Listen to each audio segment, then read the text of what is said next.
this.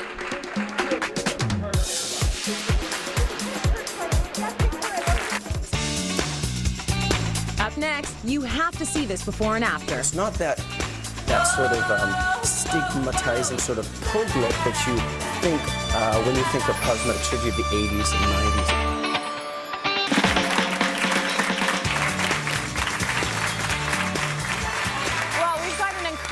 Story to share with you right now, and this is the story of Joan, who is ready for a change and flew all the way from Nova Scotia to meet with Dr. Mulholland. The results are incredible. Take a look. Hello, I'm Joan. I'm from Nova Scotia, and I'm off to Toronto to have a procedure done, and I'm very excited about it.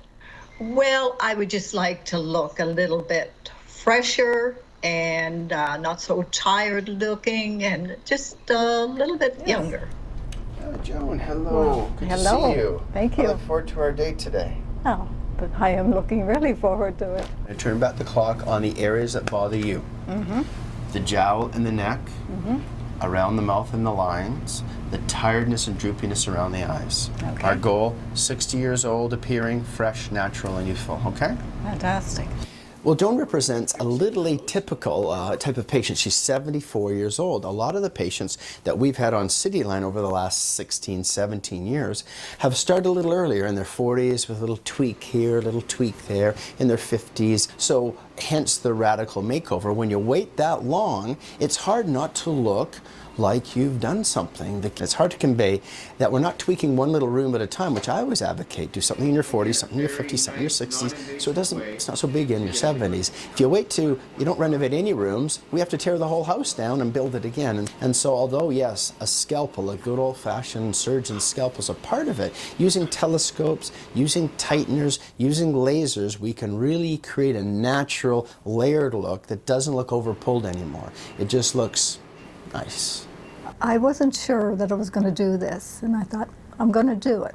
And I thought, nope, I'm not going to do it. And then I finally made up my mind, and once I made up my mind, I was happy. The initial part of it was over very quickly, and I felt good about that. But I'm so happy I did it now. I feel really good about it. Wish we had the microphones on when everybody here in the studio watched that before and after. So Dr. Steve Mulholland, give him a big hand. Great work. You've got to be proud of that. You know, it is a lot of fun, and it's rewarding when you get someone like Joan, who has really waited a long time, 4 decades, to do something she really wanted to do. And yeah, it just gives her a different projection, different look, different feel. Yeah. Incredible. Okay, so Joan comes to you, she's 74 years old, she hasn't had a lick of anything done, and so her recovery time, it took a while. The procedure was in July, didn't really do the follow-up, the after shots until November. Why such a long recovery? Is that all? Does that have to do with age?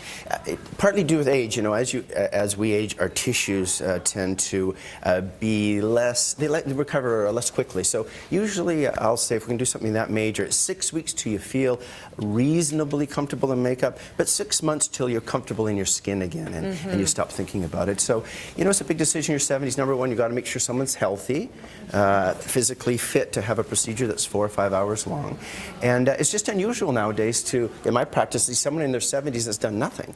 No Botox, no filler, no skincare, just go to old East Coast saltwater air, and that's it. Right. Well, you know, there's probably, you don't see any of those people because of the line of work you're in, but there's probably more people than you would think. We want to talk a little bit about what procedures you might want to consider that in your 30s and 40s and 50s, but I want to know more about Joan. Sure. Because she looks amazing. What did you do?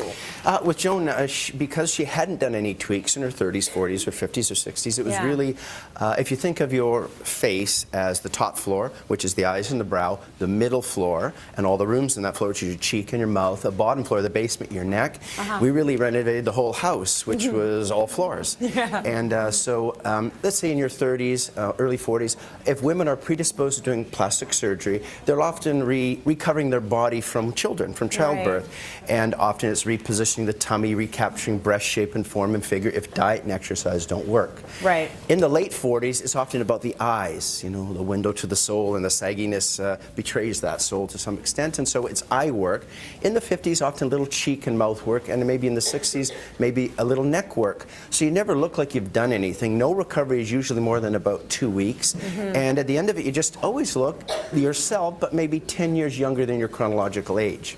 I think what's very cool about Joan, if you take a look at this picture here, is that you were mentioning in the tape, because of the procedures you can do now with laser, she doesn't look pulled. Yeah, and that's so what did you use with her to not give her that? She doesn't look done.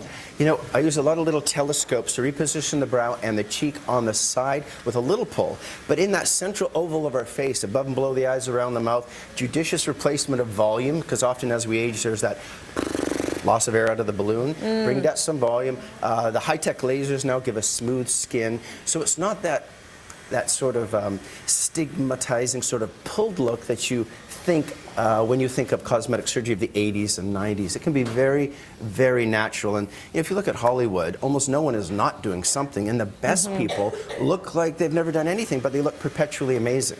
So did Joan get a whole face lift? So she did. We did her brow, her upper lid, lower lid, her cheek, her mouth, her neck, and her neckline. But the whole central T-zone of her face, the upper, lower lid, cheek, and through the mouth, I transferred some fat grafting with little stem cells. We did high-tech lasers.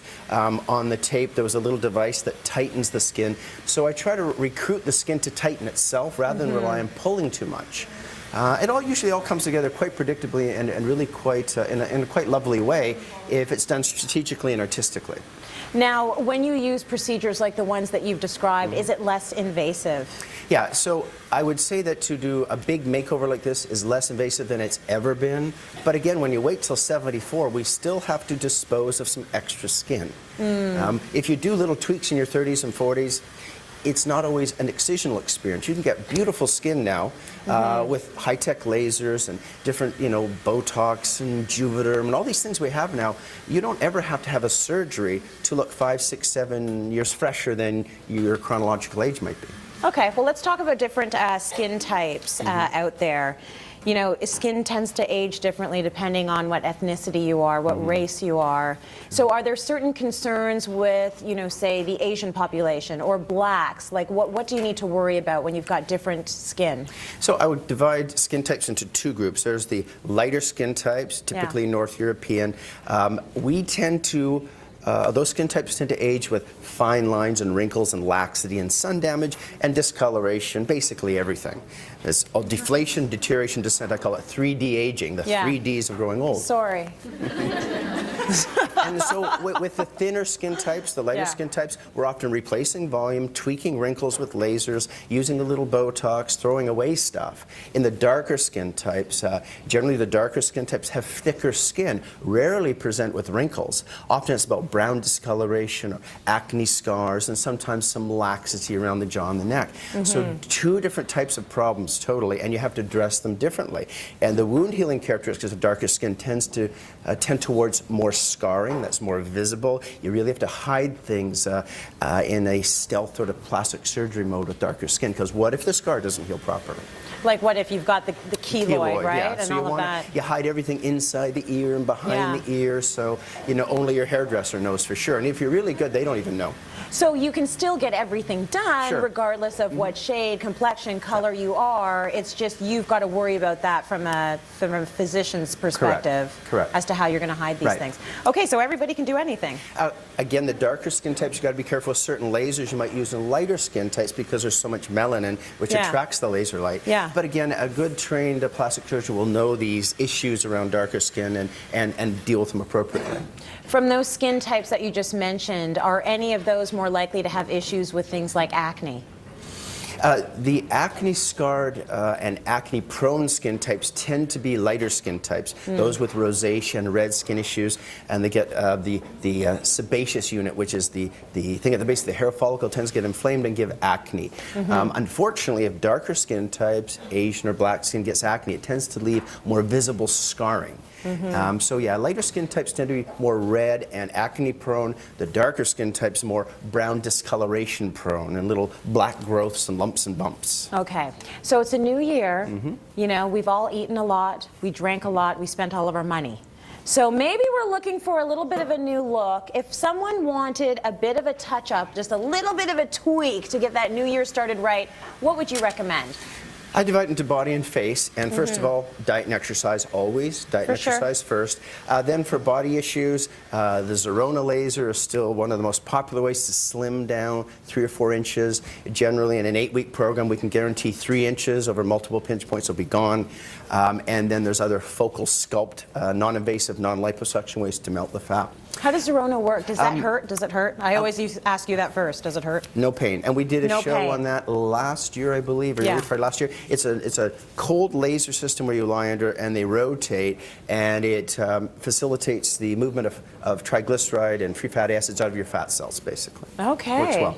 All right. And now on the face, then, face. things like photo rejuvenation, little intense pulse light on your skin, some Botox, a little bit of Juvederm, and those 3 little simple things, laser, filler, and a little bit of toxin, can really refresh you without any downtime. Usually I do those things on a Friday. Women are back to work on a Monday looking great. Again, not, oh, who injected your face? You have this giant filler face. Right. It should be more, wow, you look rested. You know, you look great. Those are the comments you want. You don't want to walk into work and people call you filler face. That's bad. No. Definitely bad. It's a bad day at work, right? Thank you so much, Steve. Everyone is going to be taking home this gift bag full of products. This is courtesy of Dr. Mulholland, including an optimal eye and lip makeup remover, a hyaluronic cream, and a $100 gift card to SpaMedica. Enjoy!